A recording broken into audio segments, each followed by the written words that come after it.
$7.2 billion is leaving our market. And in comparison with the $100 million that is being dispersed to newsrooms, that feels very out of balance. And it's needed. You can't talk to any one of those publications and go, it's not needed. It's funding a journalist. It's doing those things. But there's a macro amount of money that is leaving our economy that could do what you're talking about, which goes beyond life support.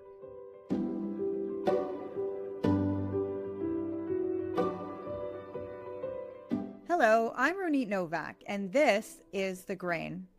Now, if you care about Canadian media, here's a number that should stop you cold. $7.2 billion. That's how much ad money is leaving our market. Now, meanwhile, about $100 million is being handed out to newsrooms, and that money matters, but it is life support.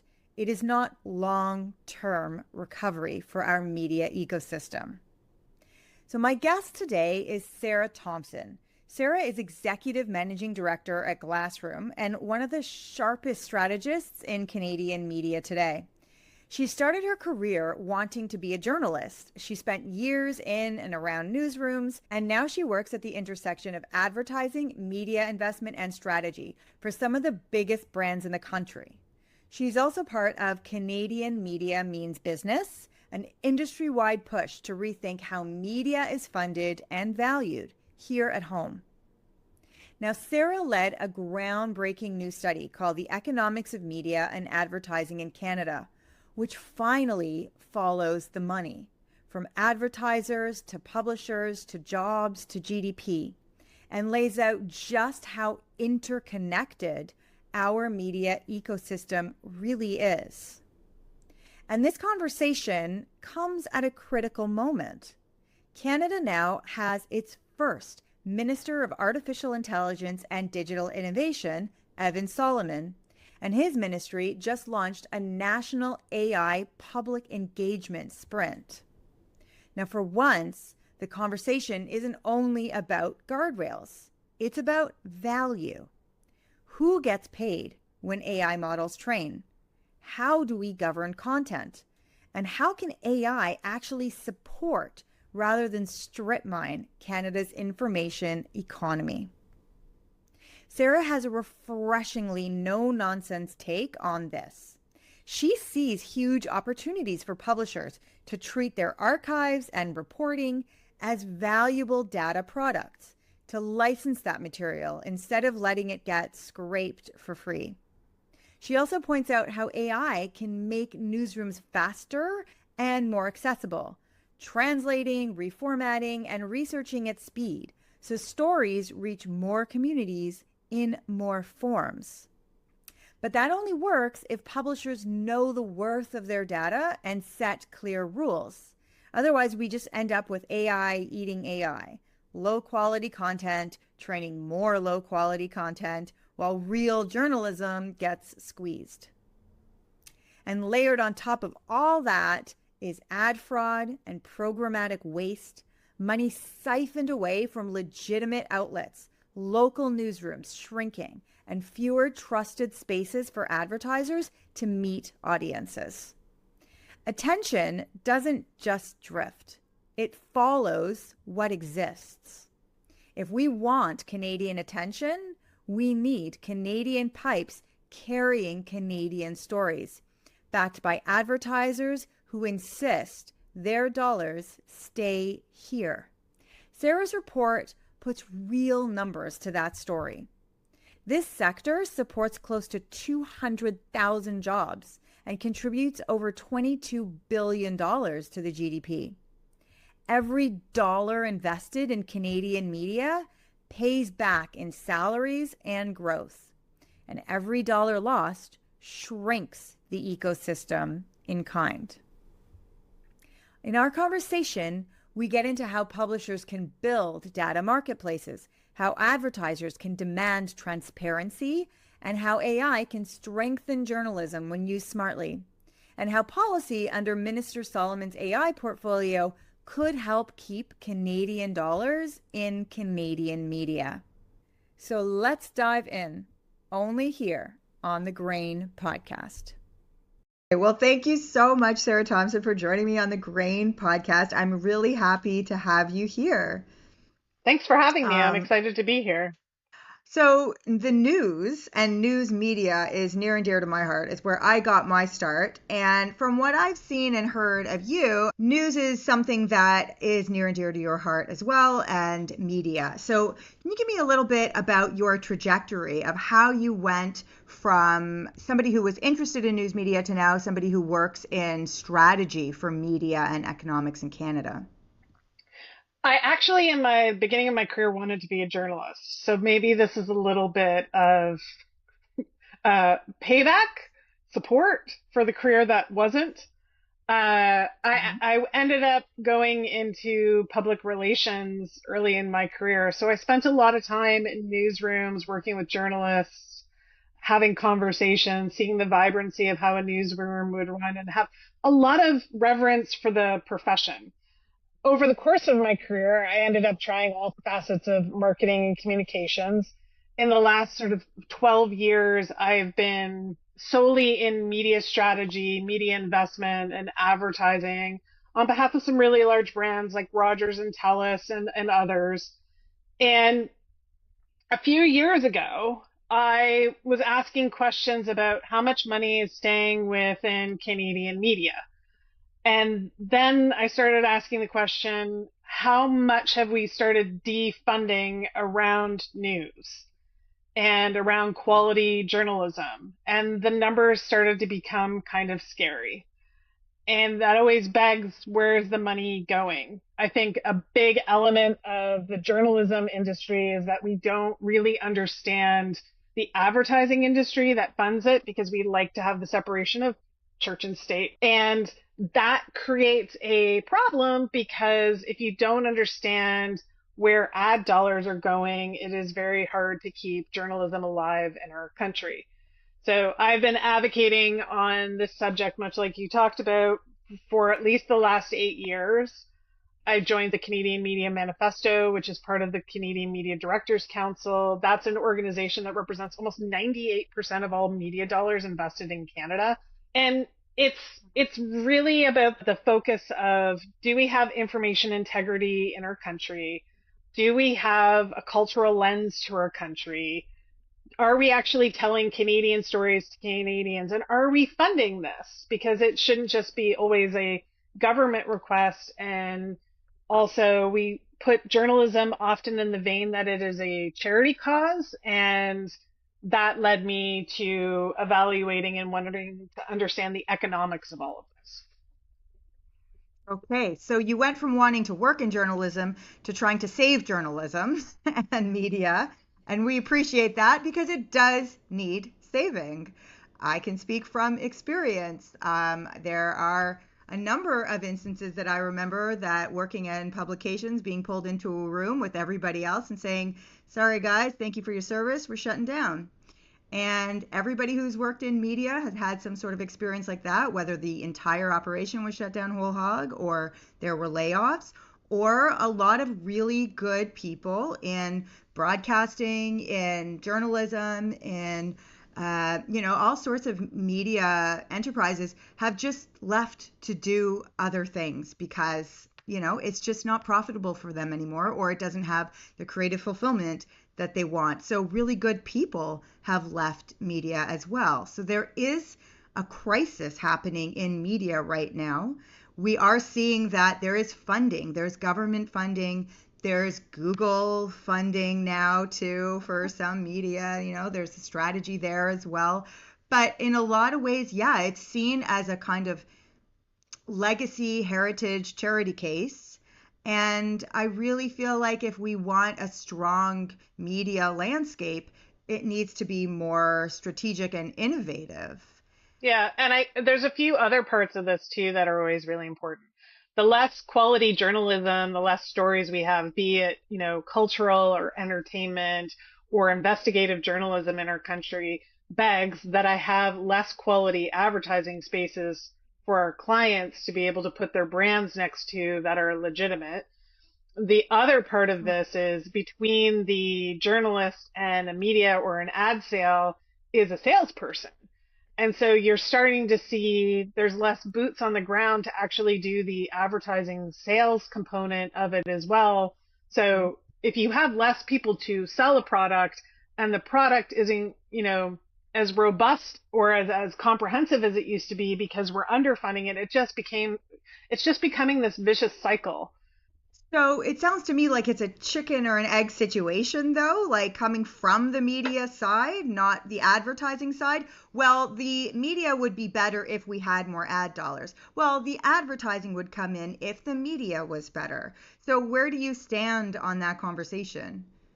I think it's time for us to reset on this, that advertising shouldn't be about doing the easiest thing. It should be about doing the right investment on behalf of our clients. And sometimes that's the hard thing, right? Really creative exercises with publishers and media partners in our country, brand integration so that a TV production can happen, so that it's fully funded.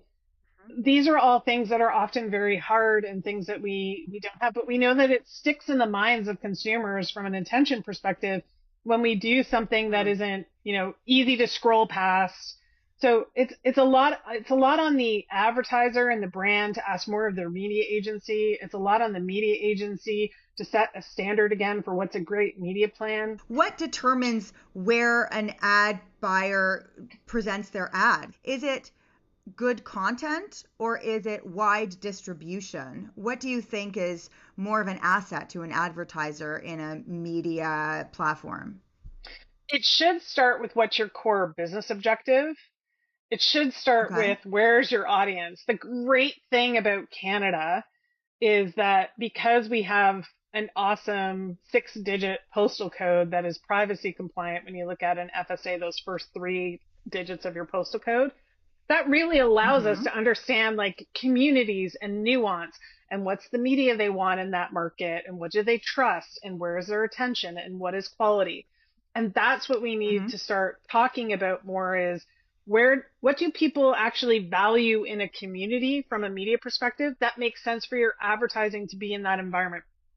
Study after study shows that every single time you put your ad next to a legitimate, well written, or a video or a story, a great piece of content that was made by a human being, your ad Uh-huh. outperforms. And we need to get back to that and then focus on the Right. localities of Canada. That also means like we spend so much money in our industry in Toronto, but our country Mm-hmm. is vast and we need to get to know it again. So that is a Yep. really interesting point. So my question was, are advertisers looking for good content or wide distribution? And you're saying they're actually looking for like an in-depth knowledge of the community that their audience is and where they're at and how they're consuming content, what they're interested in, how much they trust and value that content.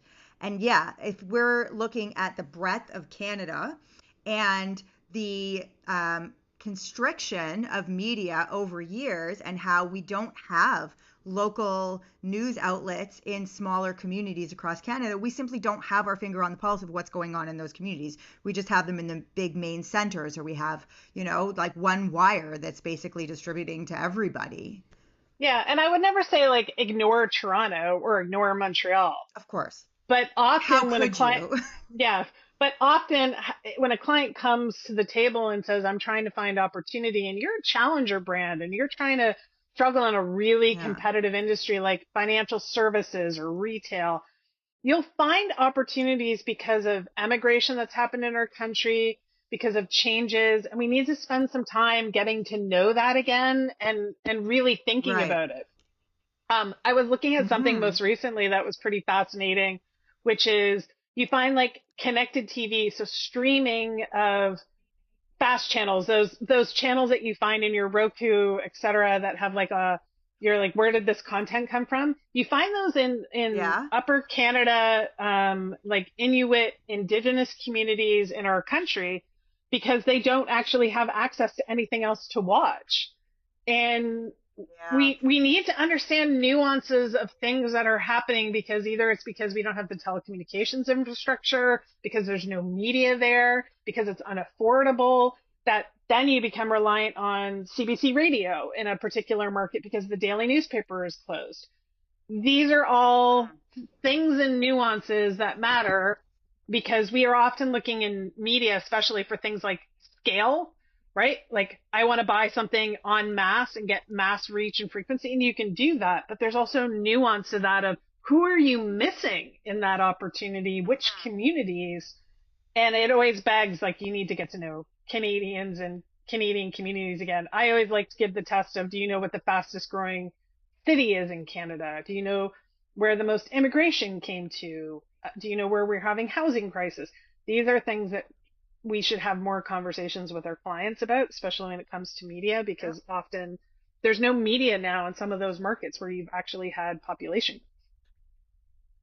So what do you think is the cause of that, and how can we rectify it? Is it sending news outlets there or hiring them there as freelancers? Where's the funding going to come to do that? I think we have a few things that are really like on the plus side currently of the media industry. One is that we have quite a good appetite around independent new media outlets popping up. I Hmm. look at organizations like Indie Griff. I look at Village Media. There's a Yeah. few that have popped up in our country that are building in where there were news deserts or holes. I think that's Hmm. important. I think Which communities are those small independent outlets in?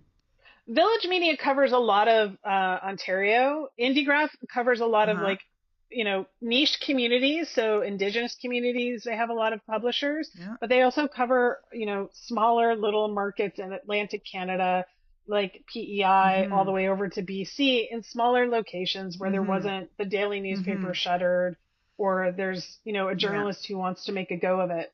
Those are Yeah. So there important are business models. some inventive civilians who have started their own companies, their own media companies, and are now full-fledged journalists. Yeah, and Hmm.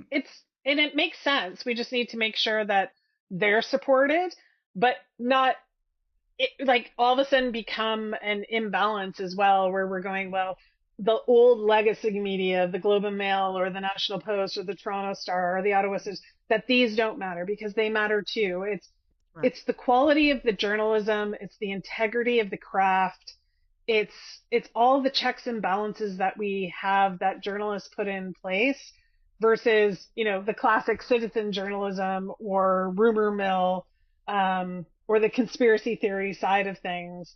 Like if you don't Yeah. have legitimate press, you also you end up with a rise of populism. There needs to be a balance to the Yeah. conversation always, right? So if those independent organizations do have their finger on the pulse of what's happening in their small community because they're essentially embedded there, how do advertisers find them? Because that is a valuable connection to their readership. How would advertisers know where they are and who they are and what their numbers are? The challenge to this is that they end up in the media industry, end to end, you end up having a conversation then about Google and display ad platforms in that conversation because they're all hooked up on that. And the concern Hmm. that I have on sort of two sides of this coin is one, I need to make sure that advertisers have more working dollars, that there's not more siphoning in sort of the middle component of getting their dollar to market. Hmm. I need that dollar to stay as Hmm. whole as possible for an advertiser. The reverse is also true. Right. In order to fund great content, the publisher Hmm. needs to make more money out of that dollar too, because they're funding staff and reporting. Right. And that's gotten smaller over time because there's more intermediaries. Hmm. Either it's helping you with targeting or it's a DSP, which is how you buy programmatic advertising, siphons away Hmm. dollars as you go through this process. The other is that when Yeah. you do programmatic advertising, you end up with a lot of waste. One thing that's never talked about enough, at least in the Canadian market, is the amount of advertising fraud that has happened, that has taken money away from legitimate publications, that's gone to money laundering, criminal entities, anybody who can What is take it. advertising fraud? What is So advertising fraud? so when you run ads programmatically, you're buying against audience and audience behaviors. Well, wherever there's money flowing, there's always somebody who's trying to manipulate that for their benefit. You see this in the Hmm. financial services industry all the time with anti-money laundering, right? How can I work this machine to my benefit? there's been organizations like Meth Lab and others that come out of Ukraine and Russia and Nigeria. You'll see the headlines. It's not often covered in Canada, but they create what they call server farms, where they have fake websites, and then they fake the Hmm. traffic, that there was a human being clicking on it to Yeah. collect the revenue for an illegitimate publication. And the numbers have been astonishing. Sometimes it's been reported as much as like 40 to 50% of all digital ad dollars end up in fraud. And now we have the same issue in a connected TV reality, where is that actually a legitimate site? Where if you're watching or streaming a program on one of those channels, is that real? Or is that also being spoofed and botted, and there's a fake click and not a real human being, and the money is being taken away from advertisers in this space versus being in the hands of legitimate publishers? If you can imagine, that would lift all boats if we just really focused on the fraud component of it, which has only become a topic of conversation in the last couple of years. But digital Yeah. advertising has existed for the last 15, 20. So this is obviously a rampant situation that we've only really started noticing lately. How much of an impact does it make? Like, how much money is in this advertising fraud? Oh my God, the numbers are like, I think the last time I calculated this could be as much as a like 60 to $100 million issue within Canada, depending on how people are Significant. buying. And it is significant. And it just, my biggest ask and my thing for all advertisers is ask where your ads ran. Ask and make sure in your contracts with your media agencies, when you're working in platforms like display advertising platforms, that you're asking for a list. I remember when working on a brand a long time ago that I onboarded, we had 2 months and we audited through a year's worth of lists, and ads were, with even with brand safety, with even protecting of like only these sites is where we want to run ads, it still snuck through. Hmm. And you have to be diligent and you have to ask the question, is my ad in a great place in front of an actual human being? I think that's Hmm. fundamentally a really basic expectation in our industry, but it hasn't been. And so advertisers need to start asking the question, because it shouldn't be a debate about programmatic or the Globe and Mail. It should just be the Globe and Mail, of course, or the Toronto Star, or your Hmm. local community newspaper. Um, the other Is part, there any legislation? no. Go So on. because this is a consumer protection issue, when you're legislating in the business to business space, it's really quite challenging. But if I talk about it in terms of financial services, so when I speak with a government official about how our industry works, I often explain it in the same vein as we talk about the banking industry, right? A client is asking us to take their investment and put it into market to grow their business so that they attract consumers. That's what Hmm. we are doing as an industry. What happens when the money ends up in fraudulent hands? What are the protections for an advertiser? What are the protections for the media agency when a platform is, producing fraudulent results? And how do Hmm. we protect those dollars? Because those dollars leaving our economy make sure that we don't have legitimate journalism or creators or producers or TV productions happening. That's one. We Hmm. lose Hmm. jobs, but we also start to lose sort of the trust that we have in what the media profession is supposed to be doing. And that's that's an actual problem. Like, we should have the utmost transparency.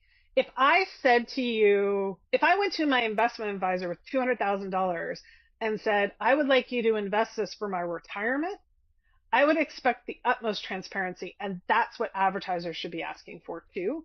Because at the tail end of Hmm. that is funding of companies and businesses and everything connected to whatever is in my TFSA or my RSP. Same thing. So it's an important thing to Yes. really pay attention to, that we don't talk enough about the money.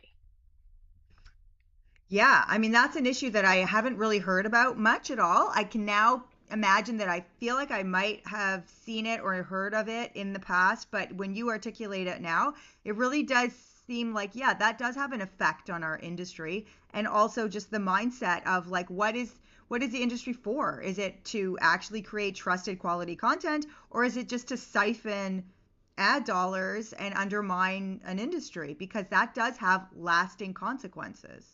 And it has had lasting consequences and it extends in a lot of different areas of our industry. Yeah.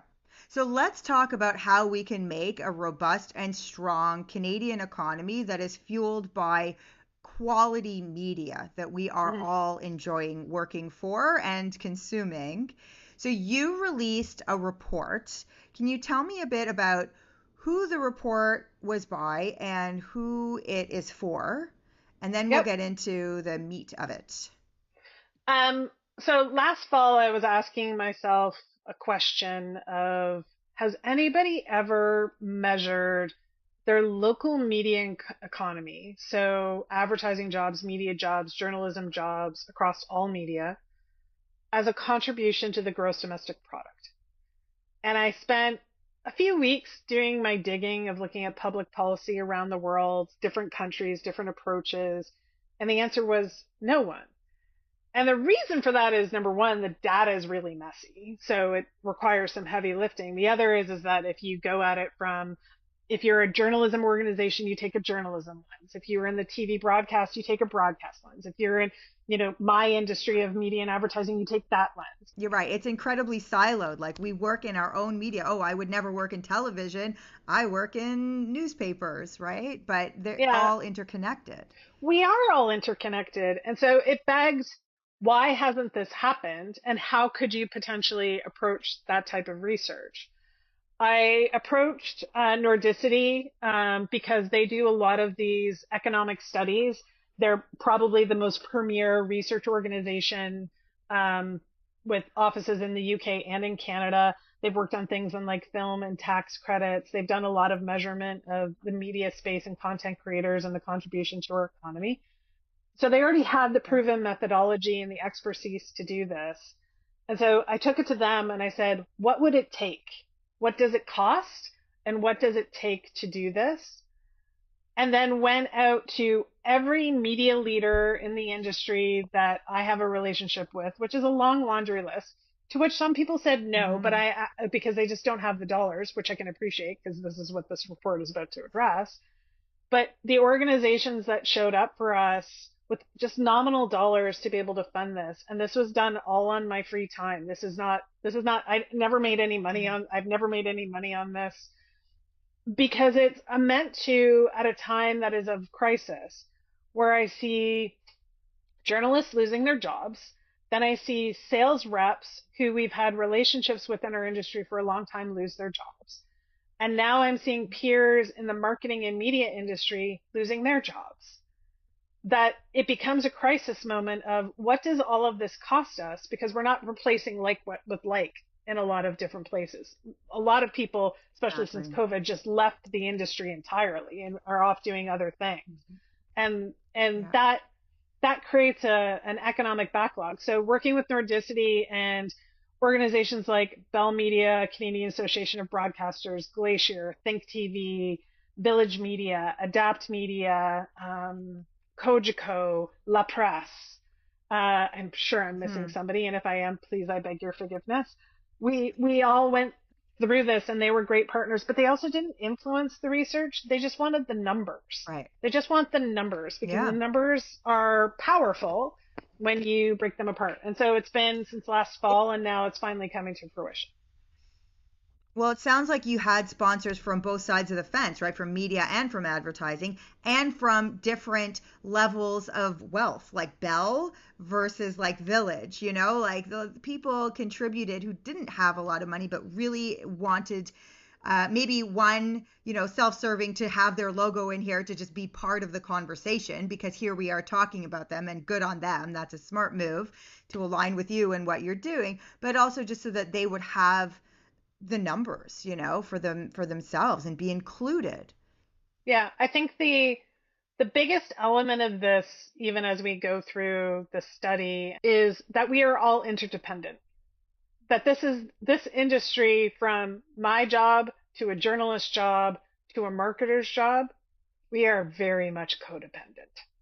And Hmm. that means that it literally is an onion of accountability. And it starts with how ad dollars flow. And more often we have started with the conversation of journalism and content production. But we have to go back to the beginning of where the money is and is not going. And that's the biggest component that we need to start talking about. And Hmm. that's what this was about. Right. Because I mean, you talk about it as an onion and you say that all of the different media outlets are interdependent. But then it also, the onion kind of like flowers out to the consumers, the advertisers, right? And just the economy at large. A dollar Mm. in is a dollar out, right? Yep. So Yep. if you can talk, so I mean, the report I found was fascinating and actually pretty like alarming and surprising. Like some of the stats, like, that the media industry actually has more value in Canada than the automotive industry, which to me was shocking. So if you can break down some of those big numbers of Yep. how, like, what the stakes are here, what is the impact? What are we talking about? So the way that you look at it from an onion perspective, and it's hard because I'm describing something that's visual for your listeners, but I'm going to try to do it in the very most descriptive way I possibly can. So Okay, the at the report core, has lots of colors, guys, so go check it out in the show notes. You'll see them. so the media and advertising sector is around 138,000 jobs. Those jobs actually outnumber the automotive industry, the telecommunications industry, mining, motor vehicle parts and manufacturing, and air transportation. So if you think about it, we just averted a massive crisis with the Air Canada strike. Well, we also need to focus Hmm. on this industry as well because, you know, my job, for instance, in a media agency doesn't need to exist if we decide that Canadian media doesn't need to be supported, right? Because you could buy that anywhere Hmm. in the world. So that to me it was an astonishing number. I actually asked Nordicity to pull that so that we understood where we actually sit because context to this actually matters. The other areas that I found really interesting is that of those jobs, more than half of them are dependent on ad dollars staying in Canada. So if we start to take dollars away from Canadian media outlets from an advertising perspective, we start to have more job Hmm. loss. And the Hmm. other part of this is that when you start going through my industry, media people, to the people who are then reliant on our existence, people who are lawyers, who work in HR, who work in finance, to then our collective amount of money that we invest, this number starts growing to 169,000, almost 170,000 jobs, and we contribute $21 billion to the gross domestic product. So again, another astonishing number. We also are directly correlated to Canadian content being created. So if we don't have ad dollars Right. staying in Canadian media, then we start Hmm. underfunding CanCon content that is supported through advertising. And that Hmm. ends up being around another, you know, 17,000 jobs that are connected to that. So the numbers just keep adding of total. And then when you put this all Hmm. together as that one onion, just on this subject alone, you're at Yeah. 195,000 jobs and $22.6 billion to our gross domestic product. That is an important number because that Hmm. is a very conservative number too. We decided to be really conservative instead of Yeah. instead of being hyperbolic of like advertising creates all of this growth. What's the ground floor Yeah. reality of jobs and economic loss if we Right. don't keep ad dollars in Canada? That to Hmm. me was the most important finding of this. So it means that for every $1 million invested in a Canadian media publication on any platform, be it out of home, radio, TV, what have you, it creates Hmm. 8.2 jobs, $630,000 in salary, and is a direct $1 million back to our GDP. You take a dollar out, Hmm. you take a dollar from our GDP, same thing happens. We have the Hmm. same economic loss. So this is an important thing because we're in that moment where you walk into the grocery store and there's a Canadian symbol on those Canadian products. I was just in Shoppers Drug Mart the other day and I was like, wow, everything is coded and I know exactly where my hand is going to reach. Hmm.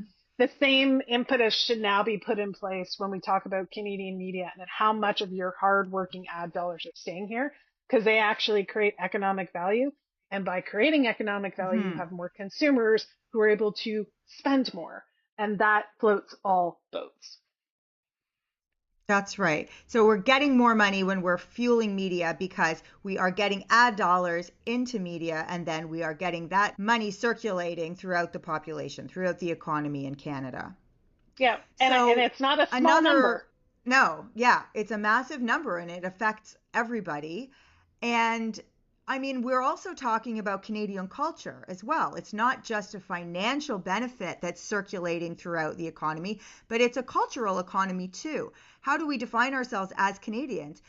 You had mentioned that Canadians are consuming very little actual Canadian content. So, what's the number around that? Give me the big picture on how much actual Canadian content are we consuming versus foreign content? I mean, if we put it in ratio of other countries around the world, I've seen a few different studies and I've seen the numbers when you look at broadcasting and streaming and everything else that's happening. We Yeah. consume, out of all the countries in the world, we consume more content that is not homegrown or built for us than any other nation in the world. So Australia, if you go and look at like the top 10 TV shows, majority of those are produced in Australia, right? And I think if Hmm. you think about it from a TV perspective, the biggest show that we've had in the last decade was Schitt's Creek, which had Hmm. massive distribution on a whole bunch of platforms and inevitably from CBC to Netflix. But we Hmm. don't have enough of those moments. And versus in top 10 TV shows in other countries, it's a Canadian content. We consume more from other nations. And Hmm. that creates a problem because the only province that consumes the most of its own content is Quebec, right? Their top 10 programs are built for them. They are very big on protecting language and identity. But we need to start thinking about it as true for the rest of Canada as well, of the stories that we tell that are representative. That's not just TV shows. That also goes to like your radio announcers, your broadcast channels, that you have a breakfast show in your region and those Hmm. markets. And those have slowly shuttered over time because the ad Right. dollars stopped flowing in that direction. But if you look at the economic loss of this, say just the job Hmm. loss since COVID, we've lost around 11,000 jobs. And that means that we've also, in direct, indirect, and induced to our economy, we've lost $6.7 billion to our economy based on that job loss of just people who are working in TV, radio, and newspapers. And this goes back to your previous kind of finding is that there is a lot of culture in Canada. We just don't have the people on the ground to report on it We and just to don't have the share stories to that be told. wealth. Yes. Yeah. You don't have the stories to be told. It also goes into holding politicians to account. It's covering your local Hmm. art scene. It's reviewing your local Right. restaurants. It's writing a review on your local author.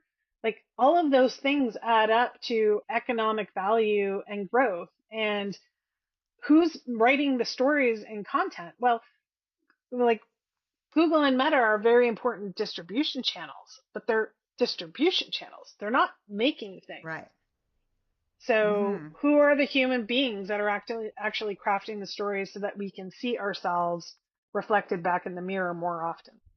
So this is the podcast about artificial intelligence, and and with the time that we have left, I think that we can probably spread its tentacles throughout a few things that we've talked about here in terms of content creation, culture, and economics. How can AI benefit media organizations in terms of generating income? How can it benefit them in terms of generating content? So those are kind of two questions there. And then also, what are some of the pitfalls we need to look out for? So let's start with where's the revenue opportunity if you are a media publication in any sphere, if you have, Hmm. photography assets, video assets, content archives, et cetera, et cetera. Those are really valuable data products right now in the industry where people and businesses are looking for more information. So if you just take out the classic like LLMs who are like the Perplexities and the Claudes and everybody else who are looking for rev share agreements with publishers, that content itself can be a data product, that can be sold in a private marketplace, and you can have controls over it and make sure that you're doing that. The one thing that has been Yeah. lacking in our industry in general for media owners is data assessment, the valuation process. What is this worth? Because if you're valuing it Right. by advertising, we just talked about that state of affairs of the decline. You can't Right. use it in the same context.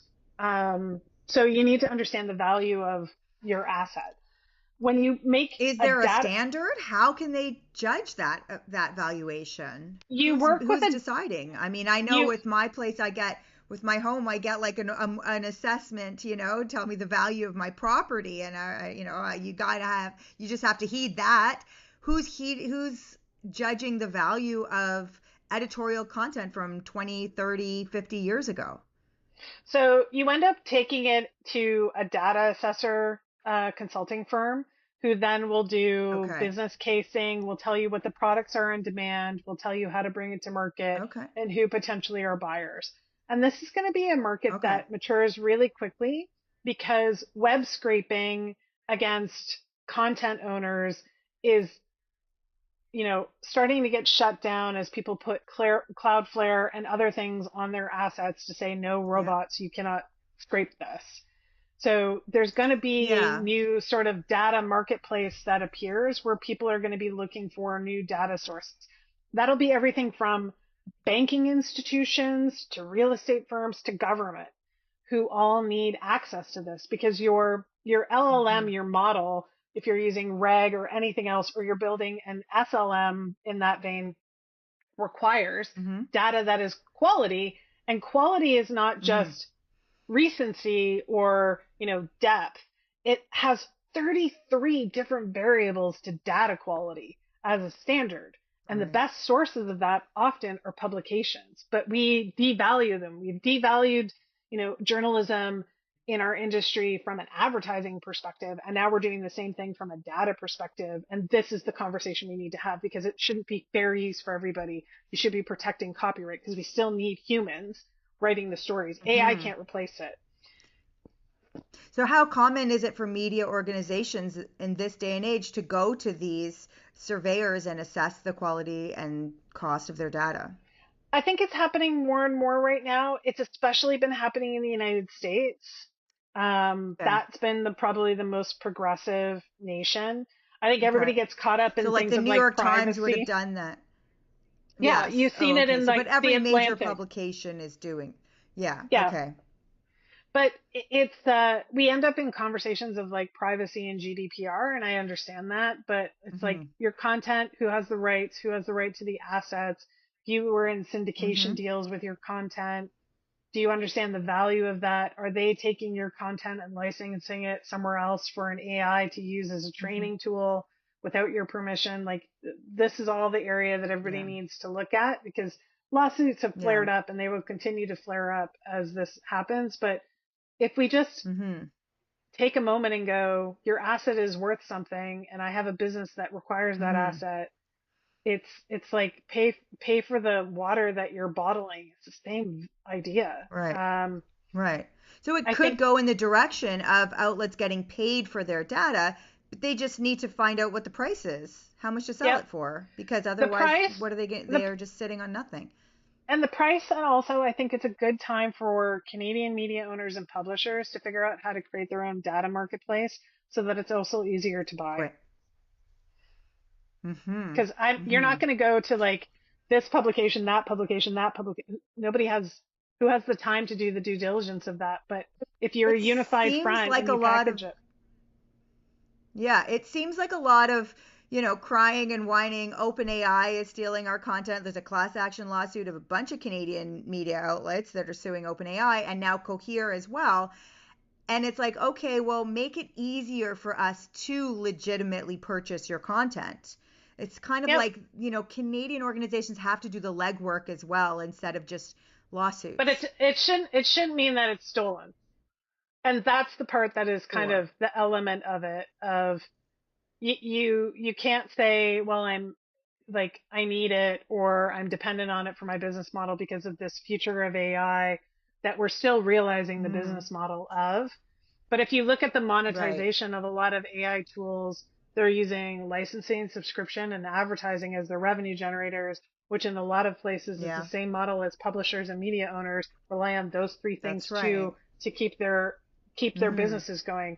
If that starts to degrade, then it's sort of as if the coheres and everybody else, you're turning off your own tap of quality information.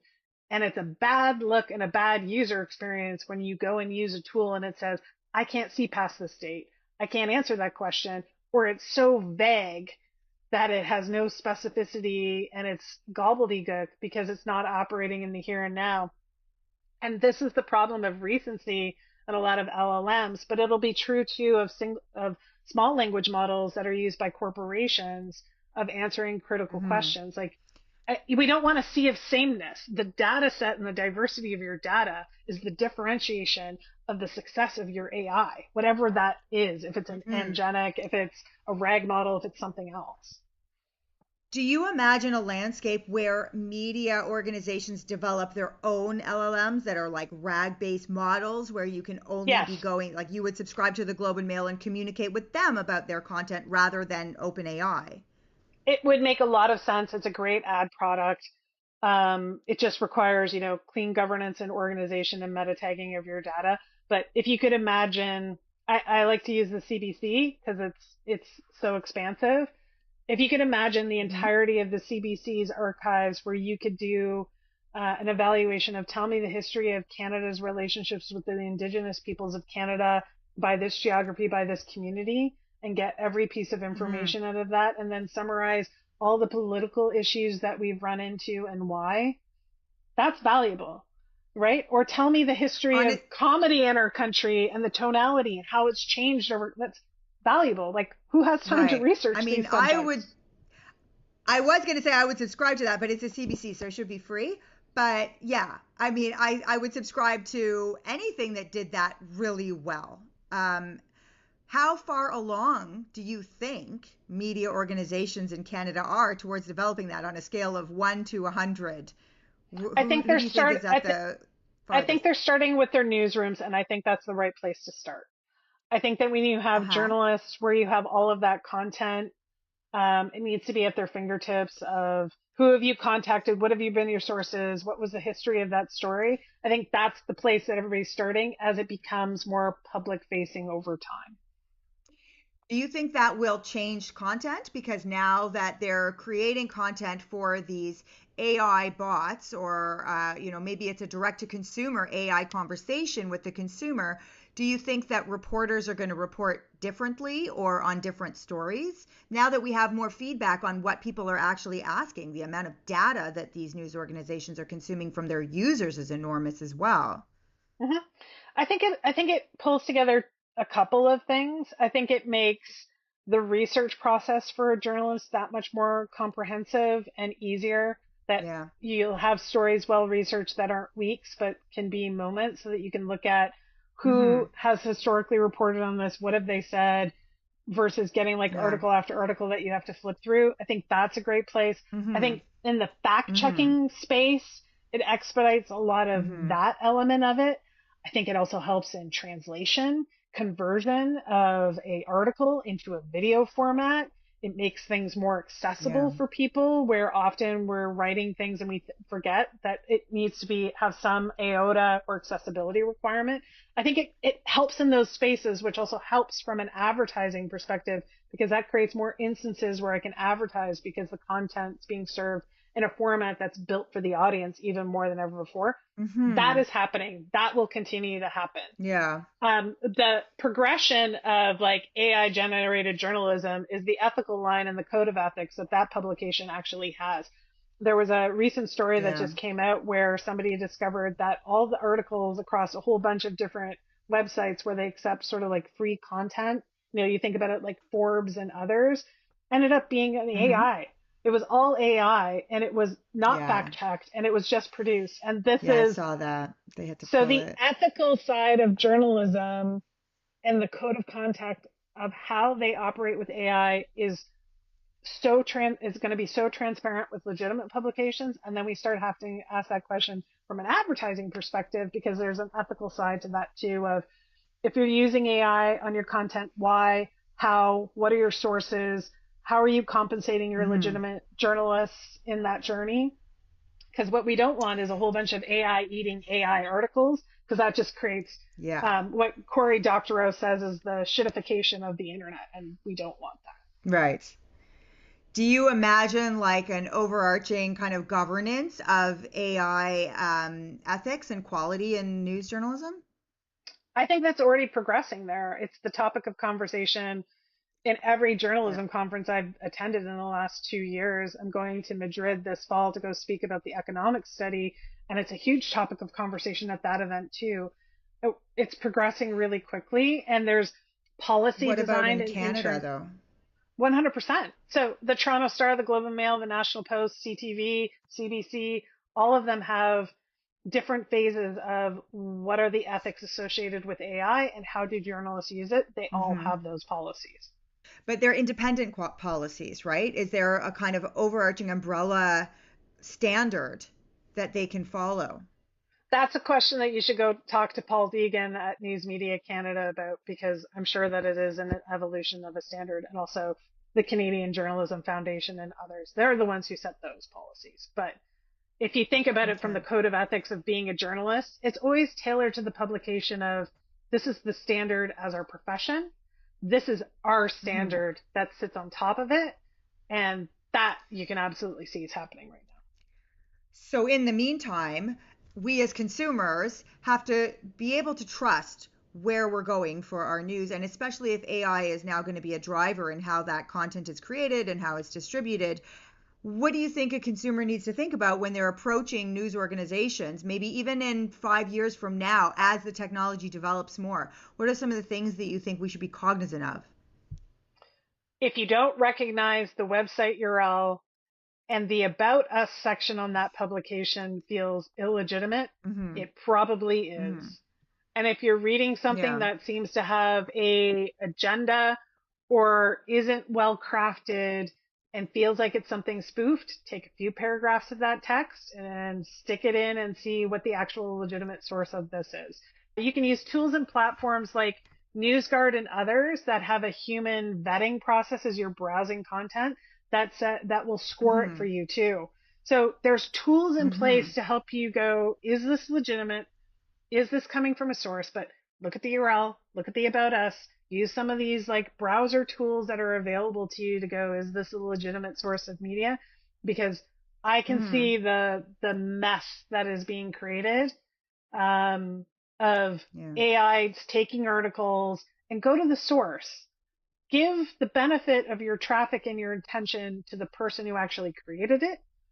That is a great way Mm-hmm. to make sure that journalism continues to be funded in our country. Are you generally optimistic that AI could be a benefit to like small and emerging organizations?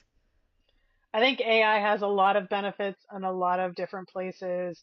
If we think about sort of much like the economic study, the ripple effects of what could go wrong as much as what is the opportunity. I think if you're a small publication and you want to serve diverse audiences, it can convert your content in a lot of different formats. It can help you with translation. That's amazing, because you can start Mm-hmm. serving audiences with what you're doing without all the time and energy of having more translation service. That's great. I think the opposite side of it is you're kind of in a I need to be discovered and I need traffic, but at the same time my content is being scraped and stolen. This is an Yeah. interesting ethical dilemma that we are currently in that we need to pay really close attention to. Are you optimistic that that is going to be rectified? We now have a new AI minister. Do you Yes. think that we're looking at this with the right lens? I think the opportunity of AI is is getting determined as we go. I get the competitiveness of it from a global stage. What I want to make sure is that we spend a lot of time talking about the data that actually feeds the AI, the sources of it, and the value of content creators, journalists, and et cetera in that conversation, which I think hasn't been advocated for enough if you put it in the vein of like their Right. business models. We need to, again, this is why this study was really important, is to talk about the economics of how money flows. If now an Okay. advertiser sees the bigger opportunity in an LLM in advertising next to it than they do in the Globe and Mail, but the content was taken from the Globe and Mail or CTV or Mm. another publication in Canada and they didn't get compensated, that doesn't create a good future for us. So there is a Canadian Media Fund that started, what, 5 years ago, and they're distributing money to publications to help them just chug along. I Mhm. think that that expires this year. And that is basically just putting them on life support, and it's based on headcount. It's not based on innovation. Do you think that that money could be better used to help these news organizations develop a kind of AI force so that they can monetize their content? I think I think there's always a space for the innovation component of it of that, Yeah. but the amount of money is not sufficient to be able to address that, and the amount of economic loss is more significant that goes way beyond it. If you look at the study, it's like Yeah. $7.2 billion is leaving our market, and in comparison with the $100 million that is being dispersed to newsrooms, that feels very out of balance. Um, Yeah. and it's needed. You can't talk to any one of those publications and go, it's not needed. It's funding a journalist. It's doing those things. But there's a macro amount of money that is leaving our economy that could do what you're talking about, which goes beyond life support. So as $100 million, that's life support. That's oxygen mask. $7.2 billion, that's when you get into innovation, new types of media. What is Canada's future in the distribution space? How do we remain competitive? How do we make sure information is served properly in every community in our country so that when you have a wildfire, Hmm. that when you have a criminal entity in your community, that you are aware of it? There's no means to know that Yeah. anymore. So I'm a small independent media company. I've been around for about a year and change. I have a pretty good idea of who my community is, and I make some pretty good content. So, how do I get noticed by advertisers to fund my business and then bring that money back into the Canadian economy? What do you think the best practice would be for me to reach out and make your dreams come true and mine? I think the first is making sure that you're paying very close attention to the distribution locations and understanding how media is bought in our country. Hmm. Podcasting has networks of advertising that we actually tap into, that we're looking for partners, we're looking for on-air reads. Make sure you have a good handle on who is your audience, what is my weekly listenership, when do they drop off. Those things all matter, but it is, we buy podcast and then we look at topic and then we look at host and then we look at the opportunity. We don't often start host content first because we're looking for, first we're deciding on, is that audio channel the right space, and then we're working through the mechanics in our data and our opportunity for a client of, does this make sense, or am I making a choice between you and terrestrial radio, or am I making a choice between you and Right. Spotify? And that element of how money flows is incredibly important. It's unfortunate Hmm. that we don't own enough of our own distribution of content in Canada outside of Bell, Rogers, and Chorus and the Yeah, CBC. We don't own enough that's of our right. own pipes to do that. Hmm. So where it is distributed and your visibility in that and creating audience engagement and just continuing to create good content and raising it up, that's what gets you noticed. We all look at the rankers. We all look at like who is rising, who's being talked about, and we need more of that in Canada of championing it. So making sure that broadcast dialogue in Canada knows about you so that when we're seeing you in legitimate like industry trades, we know Yeah. about that. Those things all matter. I've been on that Um, podcast and it was a big boost and it was really helpful. And I thought terrestrial radio talking about that is not relevant, but actually you're right. It's all interconnected. it is all interconnected. And, we often sort of go like nobody listens to radio in our country, but we do. We listen to a lot of radio in our country. We are the Mhm. largest consumers of terrestrial radio by hour. It's a massive amount of reach. And I personally, I think radio as a format, much like print, we kind of have ignored too much and needs to make a comeback. And I Yeah. think the audio industry in Canada is one where we need to lift it all up as well, as much as we possibly can. Hmm. But my suggestion to that is like pay attention to your distribution, have a good handle on your relationship with your audience, and make sure you're appearing. Market your program, market your publication. Don't think that Hmm. just the audience is doing it. Find me, right? Find me so that I want to listen to you. Right. And stay connected with people who know strategy because a lot of us are great at content. We don't really want to bother with the strategy, but maybe we need to create a synergy there as well, where we're 100%. thinking about building a business not just based on great content, great product, but how are we actually going to market this product, distribute this product, own our own pipes, and then feed into a larger media landscape that just builds upon itself, creating a community, creating an interconnected community that is a stronger Canada together.